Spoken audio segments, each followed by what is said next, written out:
Hi, if you want to know how to become a chair and full professor fast, stay with me.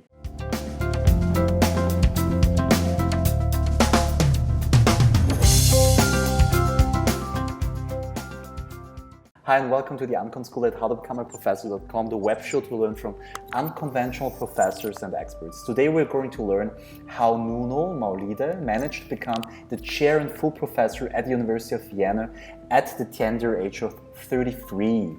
Nuno Maulide was born in Lisbon.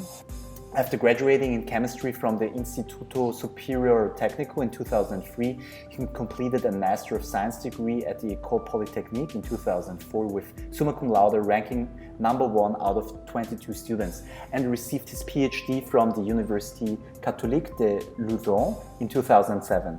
He subsequently moved to Stanford University under Barry M. Trost for postdoctoral studies before returning to Europe to take an endowed position at Max Planck Research Group leader at the Max Planck Institute for Kohlenforschung in early 2009, where he also received a prestigious European Research Council starting grant in 2011. Since October 2013, he is the full professor and chair of organic synthesis at the University of Vienna, and his research interests span diverse areas within organic chemistry, including original pericyclic rearrangement, catalytic asymmetric synthesis of small rings, and new concepts in the chemistry of hypervalent sulfur.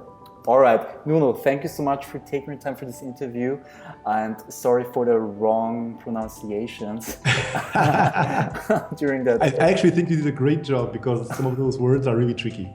All right, so thank you for that. So, you're an absolute freshman to the University of Vienna, and congratulations again for becoming the professor at the University of Vienna. Thank you. You're definitely a fresh breath of air here because you're so young. So again, just to stress that fact, you've just become full professor and chair of organic synthesis, which is a subfield of chemistry at the University of Vienna. And this is a tremendous accomplishment in itself, but what is even more remarkable is that you are incredibly young. You just turned 33 this year, and so the question we're all asking ourselves is, Nuno, how did you do that? It's the same question I ask myself every now and then. All right. So there's no really defined path, although there were a couple of things that happened particularly fast for me. Mm-hmm. So I would say I was particularly fast between completion of my PhD and actually starting my independent career. Typically, people would have taken at least 1, if not 2 more years than I did. Right. I guess in my case, I felt ready. That's what I always remember myself feeling, was that there was a certain time, already in the first year, halfway through the first year of my postdoc, right. I just felt, okay, I've had my PhD experience, okay, I know what the postdoc is going to teach me overall, so what's next? And it's always been this feeling of, okay, I've seen here, I've done this, what comes next? And the same thing happened also at the Max Planck Society. Right. So I was a group leader, as you very well pointed, at the institute in Mülheim. Mm-hmm. And again, there my contract was potentially a 7-year contract. Right. So I could have stayed until 2016. Mm-hmm. And I could have waited until, let's say, 2015 to really start thinking, okay, what do I want to do? Where can I apply for a further position? But in 2011, I already started feeling a little bit the same sensation as I did in Stanford. So, okay, I know what it's like to build up a team, to lead a research group, to collect funding. I think I'm ready to move on to the next stage. And so in my particular case, it's really a question of, do you feel ready to move to the next stage? Right. Do you feel you have achieved what you wanted to achieve at the current stage of your career? Then there might actually not be that much benefit in staying rather than just opening up your eyes and seeing, are there opportunities to move already? I also have to say, in all these stages, I was constantly confronted with the same question as you asked me, but on the reverse sense. So people would typically ask me at interviews, are you really sure you are ready to do this? Right. Mm-hmm. So when I applied to the Max Planck Society, mm-hmm. I distinctly remember being at the interview symposium, the big symposium with all the candidates, right. And selected a few. And I distinctly remember being asked multiple times, you're so young, or you're way too young to be applying for an independent position. Right. And the commission distinctly asked, so how do you know that you're ready Right. to move on and to be your own group leader and to have your own team, to stop being a one-person entity and become someone who has to take care of a structure. Right, yeah. And same thing happened here at the University of Vienna. I was asked, you're only, because when I applied and came for the interview, I was 32. Right. So the question was even more pressing. So do you really think you can become a professor at that age? Are you prepared for the challenges and for the problems of becoming a professor? And I think, sure, you never really are prepared for what's coming, but I don't think I would have been more prepared if I had waited 2 years more, you know? So if you feel ready, just be ready and move on. Okay. Okay. Let's dig a little bit more into that, or becoming more specific. So how can you make sure that you are ready for the next stage? I mean, can you share with us your strategies that you applied? I mean, did you have a very specifically laid out plan, or did one thing lead to the other? Yeah. I guess, I mean, most of my colleagues probably have the same experience. Things typically lead one into the other, although it's true that if you look back, I also did things within a certain mindset. And I guess the mindset more than the strategy is what led me to where I am now. So it's very important that you really identify the area you want to go into as a passion. So it has to be more than something you want to do.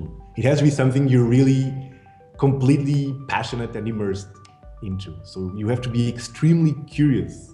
I remember during my undergraduate time, with my first contact with organic chemistry, I was just fascinated.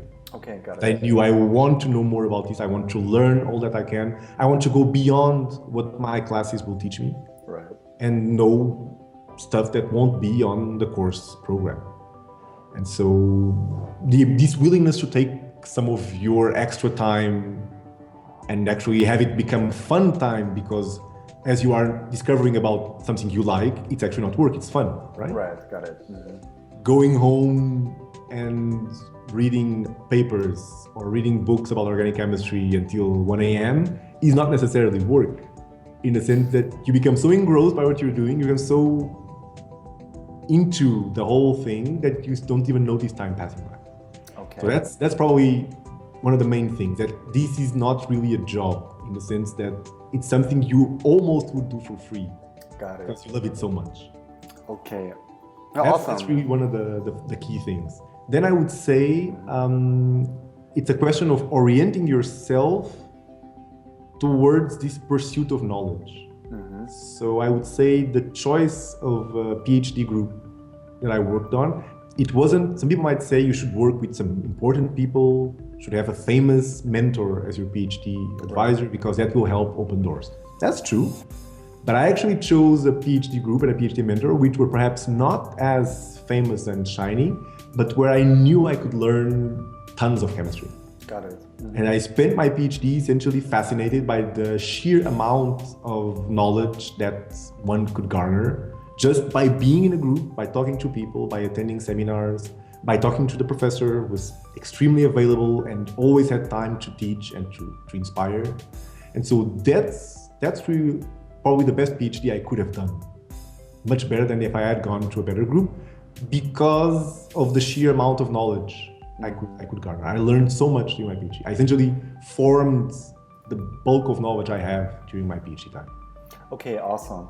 I mean, you were mentioning the mindset, and I'm really interested in mindset. Maybe you know the research of Carol Dweck. So how can you how can you develop that kind of growth mindset that you are applying, and how have you become so self-confident in your abilities, or in your just in your abilities or your prospect, that you will become the one who will able to manage all those tasks and responsibilities? Well, you mentioned self-confidence. I mean, self-confidence is not necessarily something which can be taught. Right. Although I think it's something which essentially distills from the life experiences you've had. Yeah. Right? It's And it's also a reflection of the way you approach the world. I mean, we're getting very philosophical here, but it's true that I essentially look at the world as an endless source of opportunities. Right? So every person I meet or I encounter is an opportunity. And that's actually something which I think is really important as a message. It doesn't matter if it's the cleaning lady that comes to clean my office, or if it's the construction worker, because right now our labs are being rebuilt. Right. If it's a construction worker outside, or if it's a famous professor visiting. Everybody has something to teach you and something new that you can learn, or at least something that can help you shape your personality and become a better person. Okay. And so I'd say look at the world as an endless ocean of opportunities, and maybe things will just become a little bit easier for you. Okay, this leads us to the next question. So you see everything as an opportunity, right? But the danger in it, the danger of that is that you are starting so many approaches simultaneously, or you're afraid that you are, that you're not taking all opportunities that are at hand, right? And one thing that your impressive career is showing us, obviously, is that you have prioritized your projects and your tasks, right? So my question is, how do you select the tasks that are the most important ones, right? And the follow-up question is, how does your daily routine, working routine look like, and how do you stick to it? So I'd say my secret, which is not so secret, is make lists. Okay. So keep a to-do list and update it constantly, and rank things by their objective importance. Okay. So I always keep a to-do list which always has items marked in red, which are the ones I think definitely should be prioritized and should be done first. And there's an item on the to-do list which never goes away, which is read papers about organic chemistry. Because it's easy to get lost and sidetracked in all these tasks one has to do as a group leader. And as you progress in your career, you have more and more of non-scientific things to do. And it's important that you keep a couple of those scientific tasks always marked in red, that you never forget this should be your main priority. Another task which I always have in red is go and meet with your students. Okay. Because it's easy. I'm so overwhelmed with work here in the office. It's easy to just stay in the office the whole day. Right. And actually, you should not forget that there's a group of people there working in the lab who definitely need your support. And it turns out also to be the best time of my day. Okay, got So it. in my daily routine, I would say there cannot be a day where I'm here that I don't go to the lab, at least to chat to people, to know what's going on. It's the best part of my day. Okay. We will just hang out a little bit, maybe not even talk 100% about chemistry, but just discuss daily things, or how the weather is going, or how the adaptation to Vienna has been, because we just moved in. And yeah, these are all things that interest me and which deeply form a very important part of my day. Then I would say, get cautious with emails. This I learned during my time in Germany. Do not keep your email browser open all the time. Yeah. It's kind of a stupid advice, but it's very effective. Yeah, it makes sense. Open it no more than 4 times a day. Yeah. And then close it after. Right. And that helps you control, because otherwise there's always an email arriving. Right. And you can stay in front of that thing the whole day. Another thing that I really enjoy doing, and which my colleagues I think probably don't share, is I really like writing research proposals. Okay. For funding. Okay. Right? So people see this as a chore and they say, wouldn't it be great if I could just receive money and just do my research without having to constantly justify it and write proposals and projects. I actually love writing proposals for 2 reasons. First of all, it helped me really get an overview of what's out there even before actually starting the actual project. Sometimes you start and you slowly discover what really is the body of knowledge as you progress in the project. Right. And then sometimes you're already in too deep and you realize actually what we're doing won't have that much of an impact. Because it turns out that the body of literature means what we're doing is not really that much of a breakthrough. Right. So it's nice to have that perspective well before you get in. And then second, it helps you challenge your own ideas. Right. Most ideas, I mean, we're all relatively self-confident people. Otherwise, we wouldn't be academics. We wouldn't get to this point, right? And so when we write an idea on a piece of paper, of course, it's a great idea. It was ours, right? It has to be the most amazing thing. But it's only when you write down, or you try to write down the reasons why that idea is so great, that you realize, oh man, actually this sucks. Or actually, I thought this was the bomb, but it's not that special because I can't really write down something that is convincing. And so it forces you to really refine your ideas and your thoughts into something which is convincing, and which really is able to persuade a panel or a referee or a reviewer. Right. And so there's always time in my schedule to write down or think about some kind of research project, research proposal, and formulate it in a really convincing manner. So that's something which I think is really important, at least for me, and which has really helped me a lot. Awesome. Okay. All right, so 3 things are written in red on your to-do list. First thing is always reading papers. Secondly, visiting the lab to check on your colleagues, students. And thirdly, to write proposals for grants. At least to refine your ideas. I would call it idea refining. Okay, awesome, great. Okay, the follow-up question is, how do you structure your day in terms of, when do you wake up and what are the things that you do? I mean, when you're, as a professor, you have so many things to juggle simultaneously, right? And each day doesn't look necessarily the same, right? So it's really hard to develop a routine that works. That's true.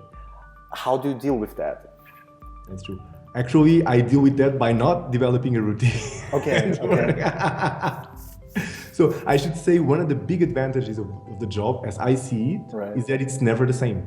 Okay, got it. So no 2 days, as you just said, no 2 days are the same. And I see that as really a refreshing aspect of the job. Okay. Because you have so many different abilities that you have to combine in order to survive through your daily tasks, that it's nice not to always have in the morning do this, in the period before lunch meet with the students, in the period after lunch write proposals. Actually, it's all very much fluid. Okay. There is something which is definitely a standard. I always wake up very early. Right. I will wake up around, 6 o'clock in the morning, sometimes a little bit before. And then I would either go for a jog or go to the gym, or I think some measure of sports in the beginning of the day is actually very good. Right. To wake you up and to get you energized for the rest of the day.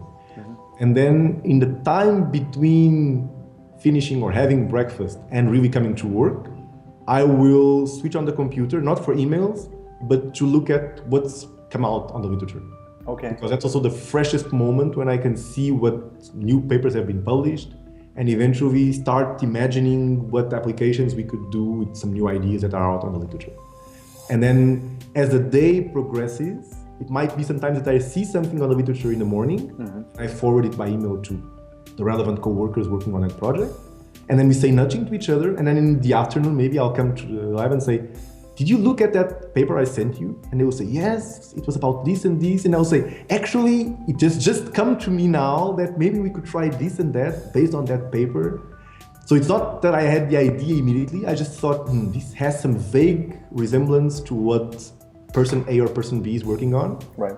But then as the day progresses, somehow it becomes more clear, although it's all in the back of my brain, it becomes more clear how that can eventually be of interest to someone. And so I will typically save visits to the lab for either after lunch or in the later afternoon. Actually, this interview is probably occurring exactly at the time as I should be going into the lab, so the students probably are wondering what's going on today. Nuno is not here. Okay. Then I would say the time for writing is also mostly evening. Okay. Because that's also when one has more freedom and more peace. Right.